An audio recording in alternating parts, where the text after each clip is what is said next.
शहर पाबल ने नी बन देव जेव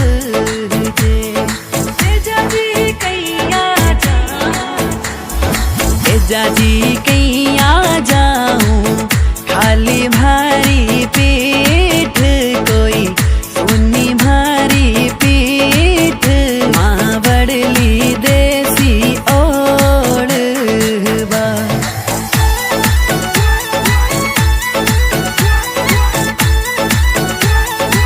TNT Music on the beat.